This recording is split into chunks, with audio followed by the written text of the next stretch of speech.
shortage of dumb people doing really stupid things. Welcome to another edition of Idiotology with Lynch and Taco. 1011 WJRR. Bunch of freaking idiots. All right, this hour is brought to you by Petty's Meats, just west of I-4. Been around for over 40 years there in Longwood. And I tell you what, with Thanksgiving coming up, if you're like dreading trying to pull it all together yourself, Taco, I can attest because I've done Petty's Thanksgiving. It was awesome and saved me all the hassle. Just make sure and get your order in at Petty's Meats in Longwood ahead of time. They can get you as much of what you need, or maybe you just need certain items to complement your planned Thanksgiving feast, or, they do the whole... You had the whole thing prepared, right? From the turkey all the way down to the sides. And I walked in and grabbed a bag and walked out. Well, I mean, I paid, but it's like you walk in, all right, Bob, here you go. They go back to the back, grab it, and boom. It's really, really good, especially if you're just doing it for a few people. All you got to do is heat it back up. All right, so State Road 434 in Longwood, just west of I-4. Petty's open Monday through Saturday, 10 to 6. And if you need something for viewing football this weekend. They get everything you could imagine. Everything from appetizers to desserts, Petty's Meats. All right, we have a headline of the week, contender number 3. I'm going to have to, before we actually roll this out, I want to give a little background here. Okay. This is, I came across this, and it was a reminder of one of the most famous divorce cases ever that got contested, and the finding and the demands were both interesting here. And the headline has resurfaced again as this law this case still is cited and looked at and analyzed decades after it originally happened in New York. Okay, so when am I running the recorder? Right now, I'll read you the headline. Go for it. Man gives wife his kidney to save her life and their marriage. 4 years later, she wanted a divorce, and he wanted his kidney back. This actually happened in upstate New York. A surgeon gave one of his kidneys to his then wife, Dr. Richard Batista.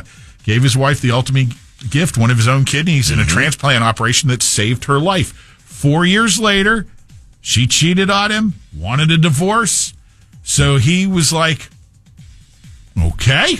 Give me back my kidney. Or he gave another option. That'll be $1.5 million.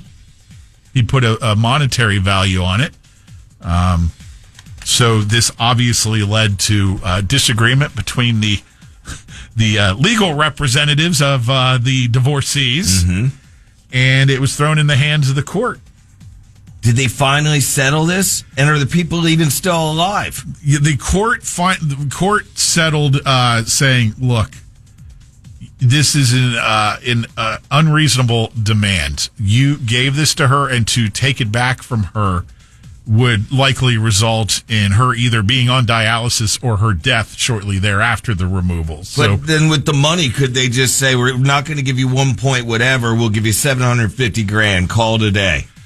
I don't know exactly what the final settlement was, but his whole argument, I think he was the most thing pissed off about, was not the fact that he gave up a kidney, but he went and did that, and she goes and cheats on him. Yeah, I mean, you got a good set of kidneys in you now, and the public was kind of split on this for her or for him. Can I see a picture of them?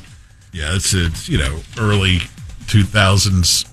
Yeah, she's pretty good looking. Yeah, he's a handsome doctor. You got doctor money and one kidney. Shut up. You're just bitter because she cheated on you. Yeah, the court considered the kidney to belong to her. Now, since taking it out would either send her to dialysis or result in her death. Yeah. Richard went home empty-handed. This lasted, the divorce proceeding went on 4 years before it was finally settled. Wow. Wonder if she even thought about the possibility of him making that demand when she decided to go, There's no way. Step out on it. There's no way. Oh, you mean when she's there? Yeah, she was all right, I got a full working, functioning kidney now. I got to go out and have drinks and not have to get up and pee every 3 seconds. And sex with people I'm not married with. Yeah. Married to. Mm-hmm. He's always got doctor's hours, in the middle. He's on call. He's probably having sex with nurses at the hospital. Exactly, and other doctors. I've watched Grey's Anatomy and ER and all those. I know what they do in those back rooms, which is really true. Heard that from a nurse on the text line recently. Yeah, that's an interesting story, though. Yeah, that's kind of crazy. I mean, let's be realistic. You can't expect her to have to give back the kidney. It's just... Well, that's why he put the money option in there, too. And he didn't even get that. Dude, just give him a cut of the money. Have your big screen TV and go. Yeah. Get to stepping, buddy. You and your bitter-ass attitude. But most people would be bitter, too. Okay, we've got a situation this week that I thought I'd bring up. It's certainly interesting. Does it matter that an AI country singer called Breaking Rust is now at the top of the Billboard chart with Walk My Walk? I don't know how I feel about that. AI. I know. AI. If you're familiar with that song, Walk My Walk, that has made it to the number one on the Billboard digital country chart. And you can never go see that in concert.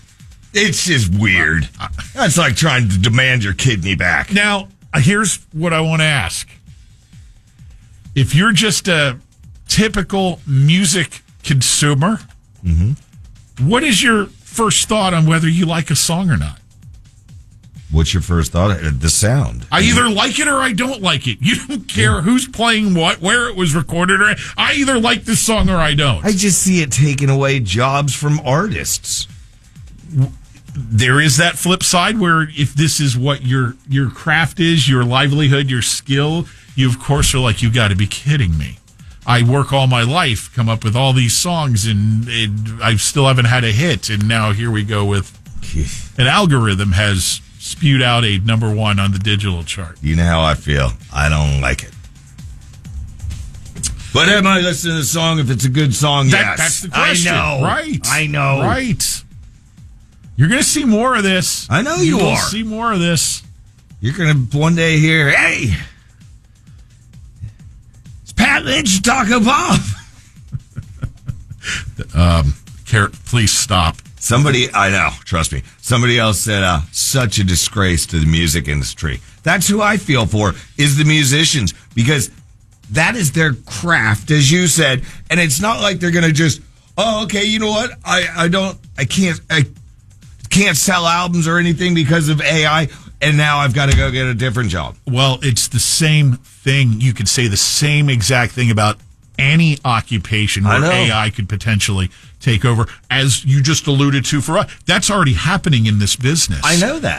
There's some company that has created AI on-air hosts, and there's a couple stations in the Midwest that are using this technology. Yeah, one of our old coworkers is running the program. But the musician, back to them. So they can't do their job because AI is taking it. Then they go to get another job. AI already took that one. Right. Yeah, people are... What other skills do you have besides being a musician? I'm doing the interview here. I'm the guy doing the interview. I see you've a lifelong musician. How does that translate over to whatever this is? On my off time, mowed the yard. It's just going to get thornier and thornier as we go forward with this. And finally, there's this from Ireland. Guy goes to the bus station. He's looking to hop a bus and get to Dublin. The bus that he wanted to get on is full. They're leaving the station. Okay. He needs to get to Dublin. Lap it. Well, no, he noticed that at the bus station there were several unattended buses with the engines running. He just hopped in one of them and drove himself to Dublin in the bus. It never got pulled over? Oh, no, he just took it and then left. Do you remember? Well, this isn't a scooter. I'm asking the wrong guy here because on our trip to Dublin, you were I remember the whole inebriated trip. Or asleep most of the time. No, I was fine. What's your question? When I almost got hit by a bus? Do you remember what it was like driving in Dublin? Oh, yeah, crazy. I was like, oh my God. I literally held my hand over the eyes. Yeah. Going through those streets. Plus we're not used to the wrong side of the road drive. Right. And that's how I almost got killed by a bus. It's only the wrong side to us ugly Americans. Exactly. Just keep that in mind. But I did learn asking directions that the Irish are the nicest ever. Unless you get them liquored up. Then, you know. Follow the